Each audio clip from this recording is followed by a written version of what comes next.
ویلایەتە یەکگرتووەکانی ئەمریکا هەوڵەکانی چڕ کردوتەوە بۆ قەناعەت پێهێنانی کۆمەڵ و گۆڕان و هاوپەیمانی و یەکگرتو تا بەشداری لە پرۆسەی سیاسی لە عێراقدا بکەن. خواستی ئەمریکاش لە ئێستادا ئەوەیە ئەو چوار لایەنە بەشدار بن لە پرۆسەی سیاسی.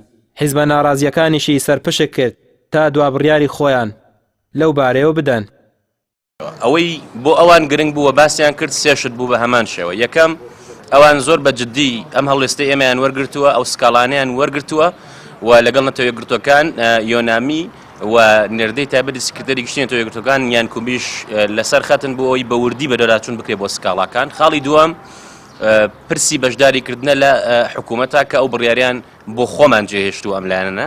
خاڵی سێهەمیش تەرکیزێکی زۆر کرا لەسەرەوەی کۆتایی بێت بە تەزویر، کۆتایی بێت بە ساختەکاری و هەڵبژاردنێکی ڕێکوپێ بکرێ، بە تایبەت هەڵبژاردننی پەرلەمانی کوردستان کە بڕیارە لە 39 بکرێ و ئەوانتیان ئێمە هەموو پشتیوانیەک پیشانەین بۆ ئەوەی کە ئەو هەڵبژاردنە بە سەرکەوتوو بێت.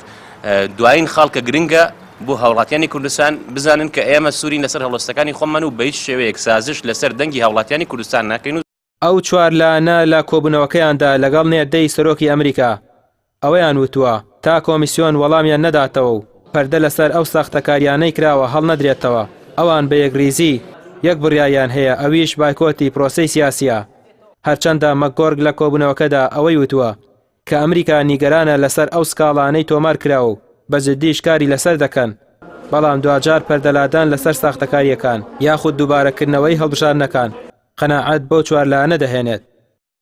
ئەوەی بۆ ئێمە گرنگ بوو سێ خاڵی سەرەکی بوو. یەکەم ئەم چوار لایەنە یەکڕیزین لە هەڵوێستەکانمانە و ئەو ئەنجامە ڕەدەکەینەوە، ئەو پرۆسەیە ڕەدەکەینەوە. ئەم ئەنجامە تەنها تەزویر نییە بەڵکو گۆڕینی تەواوی ئەنجام و پرۆسەکەیە.